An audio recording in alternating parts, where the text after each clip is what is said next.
Hi everyone, my name is Shavindi and I used to be the former debating coach of the Ladies College Junior Debating Pool. In today's video, I will be breaking down the Bishop's College finals motion. The motion reads, "This house prefers a world where people do not fear death." It's important thing to remember that because it's this house prefers that motion, you need to show a world where the fear of death does exist and a world where the fear of death does not exist, and show the comparison between the two. Firstly, I will be tackling proposition's case before I move on into opposition. In setting up proposition's case, it's important to note that when you talk about the fear of death, you need to show what that looks like. So this often means that fear in general is a response that you have to things such as the threat of danger, the threat of harm, the threat of pain. And this has become an emotional response that we have associated with the act of death, but also conversations and actions and emotions surrounding it as well. So there are broadly three main ideas that I'm going to use to show how the fear of death has essentially impacted people in a negative manner on proposition side. So firstly is how has afterlife influenced the fear, negatively influenced the fear of death? Is because the mechanization behind this is that religion has an incredible stronghold within society, and this is mainly due to the concept of afterlife, because afterlife shows that there is indeed life after death, and that life after death is seen as eternal, which can either be a rewarding experience or it can be a punishment, depending on whether or not you have abided by the rules and regulations which have been set down by the religion. This often is seen as a coping mechanism, because one, it is seen as a guarantee of a life after death, and secondly, as long as you follow the rules and regulations which are set down by that particular religion, you are told by the religious texts, religious leaders, and even the community itself, that you are guaranteed a rewarding experience. The issue of this is that people are then unwilling to step outside those rules and regulations which religions have set down, even if it means that they are that they are often discriminatory and bigotry and incredibly isolative. That they encourage isolation and encourage a hierarchy of religion within itself. People still are willing to operate within the boundaries of that religion, as long as, because it acts as a coping mechanism. This often looks like religions often painting those who do not believe in God or do not believe in religion as problematic and sinful figures. This often looks like people seeing the conversion to other religions as wrong, and people viewing being part of the LGBTQ community as problematic because you're going against the apparent will of God. And this has often led to discriminatory and bigoted ideologies within the past, which people are often willing to step outside of, because it helps them cope with the fear, because religion helps them cope with the fear of dying. The second idea that essentially is that you can use is this, by showing how society's influence of the fear of death has also translated into the fear of aging. Firstly, the first idea of the fear of aging is the physical impact that it has had. That often, because as the more you grow older, there have physical effects of aging, such as in terms of your physical appearance, such as wrinkles, sagging skin, perhaps you put on weight, perhaps you put on weight, perhaps your metabolism slows down, and this often makes us feel disgusted and apathetic at this, because it is a visual reminder that we are aging, and therefore that aging is a reminder that we are closer to death. This often means that we will deviate it through things such as like plastic surgery, makeup, filters, because in order to cover up these physical effects of aging, because it is seen as something problematic, and it is also seen as a weakness as well. This means we're also very uncomfortable with this, and this has led to a society and a culture where you have built industries regarding cosmetic procedures as well.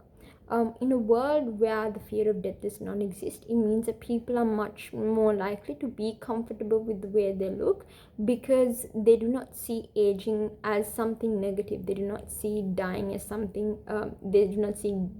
aging as something to be feared, but rather they would view it as a natural cycle of life, because because when the fear does not exist, it is seen as something which takes place over a period of time, and is seen as something incredibly natural. The second idea,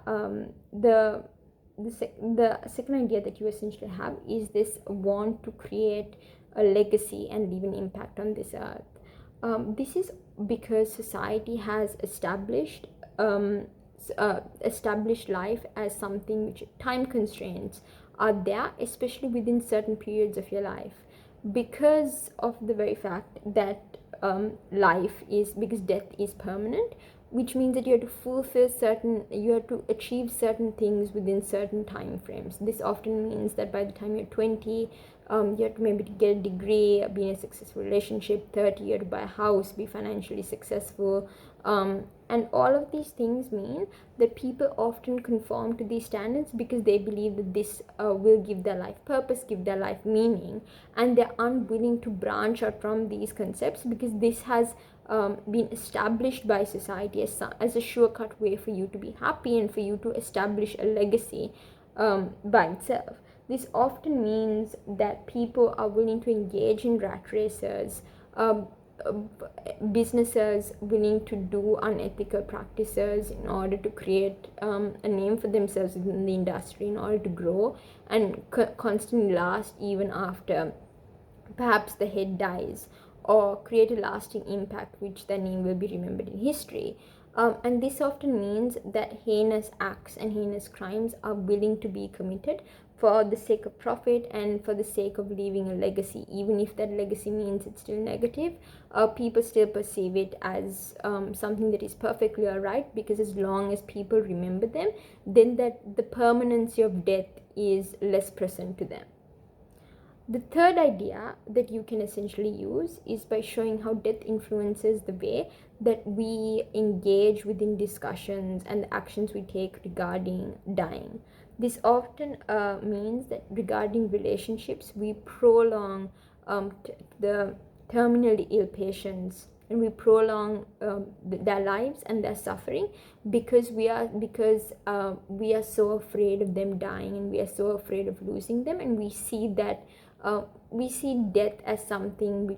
death not as something which is natural, but something which is incredibly unnatural, and that often the fear of death also incredibly amplifies that fear of loss as well. And this means that we are willing to this means that we're also willing to emotionally disengage regarding uncomfortable topics, perhaps regarding death, which often can talking things about grief and loss, and even things about suicide, how we're not willing to engage with these topics because they tend to create an instinctual response, and it makes us feel incredibly uncomfortable. It makes us freeze up, and it makes us feel vulnerable, and therefore often most times people are not willing to engage with that level of vulnerability and intimacy. So therefore they tend to completely cut it out, or they tend to be incredibly awkward when talking about things surrounding that topic. The consequences of this is that all of these things means that you create an incredibly toxic society which is not willing to engage with the topic of death, and often willing with topic of death, and often the idea of dying makes people uncomfortable to the point at which they're willing to opt into toxic practices and toxic ideologies as well. But in comparison to a world where fear of death does not exist, this often means that the aspect of fear is removed from the discussion, which means people would be much more willing to open up and talk about it because it makes you feel less uncomfortable and does not necessarily create such an incredibly negative response within your own body. So which means things such as like suicide, things such as grief and loss would be more openly talked about as well. So moving on into opposition's case, is that opposition, with regards to setup, opposition has to essentially one, defend status quo, and they also need to show what the fear of death and how what the fear of death how sorry rather how the fear of death has positively influenced people. This can often look like people that because death is seen as permanent and life is seen as something not that permanent, that it gives more meaning to people's lives. And this also translates into the way that we view other relationships with people, because death is not only associated with us but also with other people as well, and therefore it gives us a deeper connection and deeper meaning to the relationships that we have with them. So again, I'll be using broadly three main ideas to prove this point. So the first idea being is that it pushes for people to innovate and develop. This means that because people are essentially, the fear of death exists, it also means that people are also fear losing their loved ones, especially the things such as like terminal illnesses, sudden deaths also exist due to diseases such as cancer, tumors, and this means people are willing to invest into things such as research and development, because they know that one, it will help other people and it will help alleviate loss and grief, and therefore you're willing to that you can prolong someone's life. And this means diseases such as cancer, tumors, maternity deaths during pregnancy, deaths during childbirth, even things such as infant mortality is greatly reduced over the course of time, because there's more innovation, there's more examination of causes and effects as well. And the second impact of this is that often people themselves are willing to put in for research. The second inclination is that people are often willing to put in for research and development regarding this, because this also means that their own name will be put into much greater focus and much greater prominence as well. This could mean things such as like innovation, medicine,